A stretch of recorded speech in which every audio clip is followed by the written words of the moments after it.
Antes do controle remoto, antes do streaming, havia um silêncio curioso, o segundo exato antes do comercial começar. Porque, nos anos 80 e 90, o intervalo não era pausa, era espetáculo. Uma música grudava na cabeça, um bordão virava brincadeira no recreio, um mascote entrava na sala como alguém da família. Talvez você não perceba, mas seu corpo ainda lembra dessas melodias. E se eu disser que basta ouvir 3 notas para voltar no tempo? Hoje, a gente rebobina a televisão aberta e prova que aqueles anúncios não vendiam produtos. Eles criavam memórias coletivas de um Brasil inteiro junto. Nos anos 80 e 90, a televisão aberta ocupava um lugar central dentro das casas brasileiras. Com poucos canais disponíveis, a escolha não era o que assistir, mas quando assistir. Milhões de pessoas acompanhavam os mesmos programas, novelas e jogos ao mesmo tempo, criando uma experiência coletiva difícil de imaginar hoje. A TV ficava ligada na sala, muitas vezes como som de fundo da rotina, enquanto a vida acontecia ao redor. Nesse cenário, os comerciais ganhavam uma força incomparável. Eles não disputavam atenção com telas paralelas, notificações ou algoritmos. Eram vistos, ouvidos e absorvidos. A repetição diária transformava anúncios em familiaridade, e a familiaridade em memória. Para marcas e espectadores, a televisão aberta funcionava como uma grande praça pública. Tudo que passava por ali tinha o poder de se tornar assunto, hábito e parte da cultura popular brasileira. Com esse alcance massivo, alguns comerciais deixaram rapidamente de ser apenas publicidade. Eles escaparam da televisão e passaram a viver no cotidiano das pessoas. Frases ditas em anúncios viraram respostas prontas em conversas, músicas de comerciais eram cantadas sem perceber, e cenas inteiras eram recriadas em brincadeiras de criança. A publicidade dos anos 80 e 90 entendia algo essencial. Para marcar, precisava emocionar e entreter. Por isso, muitas campanhas apostavam em histórias simples, humor acessível e situações familiares, criando identificação imediata. Não era preciso assistir ao comercial inteiro para reconhecê-lo, bastavam poucos segundos. Assim, essas campanhas se tornaram referências culturais, atravessando classes sociais, regiões e idades. Elas ajudaram a construir um vocabulário comum, um repertório compartilhado que unia pessoas diferentes pelo simples fato de terem assistido à mesma televisão no mesmo horário. Lembram do comercial da Faber-Castell? Utilizava a música Aquarela de Toquinho para mostrar o processo criativo com lápis de cor, sendo considerado um dos mais inovadores e marcantes da publicidade brasileira. Bombril, famoso pelas aparições de Carlos Moreno como o Garoto Bombril, que apresentava utilidades para o produto de forma bem-humorada. Danoninho, consagrado pelo jingle Me dá, me dá, me dá, Danoninho, Danoninho dá. Parmalat, em 1996, bebês fantasiados de animais, leão, elefante, porco, etc., bebendo leite tornaram-se uma febre nacional, gerando inclusive a venda de pelúcias colecionáveis. Guaraná Antártica, o jingle Pipoca na Panela, começa a arrebentar.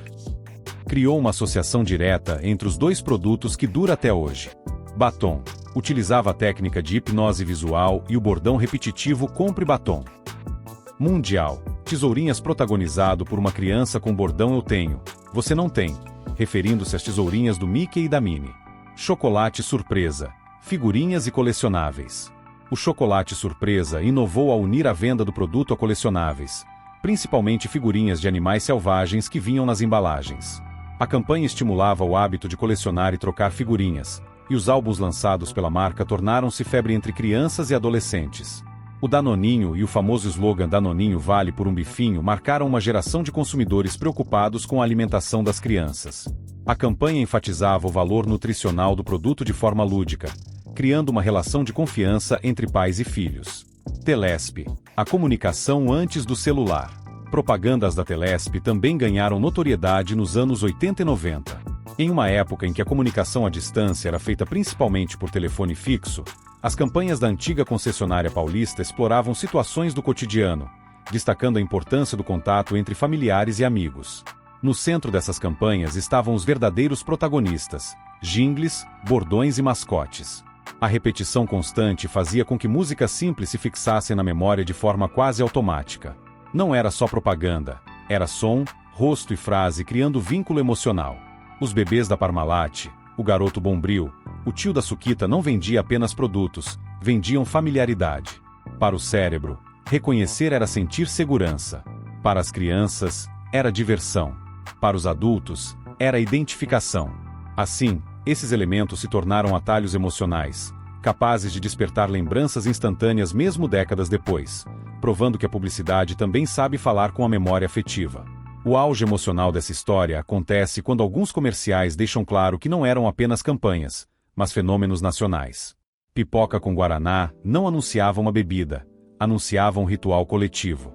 A campanha da Parmalat transformou crianças em personagens, álbuns em febre e supermercados em pontos de encontro.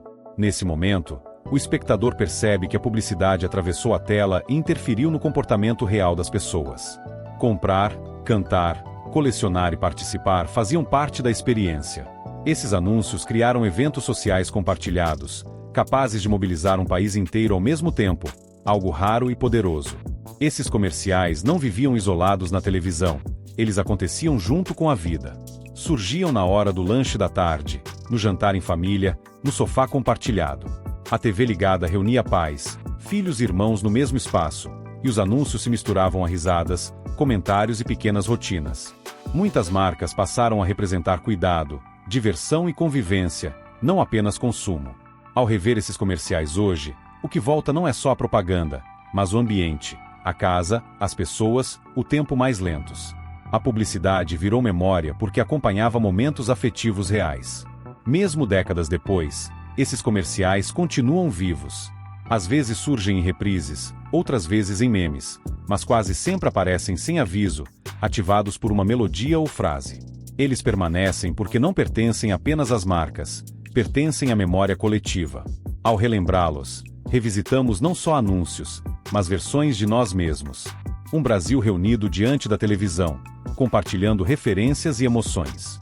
Agora, fica o convite. Qual jingle ainda mora na sua cabeça? Qual comercial você nunca esqueceu? Conta pra gente, porque essas lembranças, quando divididas, continuam fazendo história. Se esse vídeo fez você cantar um jingle sem perceber, rir sozinho ou lembrar de um comercial do nada, então a missão foi cumprida. Agora faz assim, aperta o curtir como quem batia palma no sofá na hora do intervalo, se inscreve no canal como quem não perdia um episódio da novela e ativa o sino para não deixar nenhuma memória escapar. Aqui a gente não pula o comercial, a gente celebra ele. Se você também sente saudade desse Brasil reunido diante da TV, fica com a gente. Porque enquanto houver memória, a gente continua rebobinando o tempo.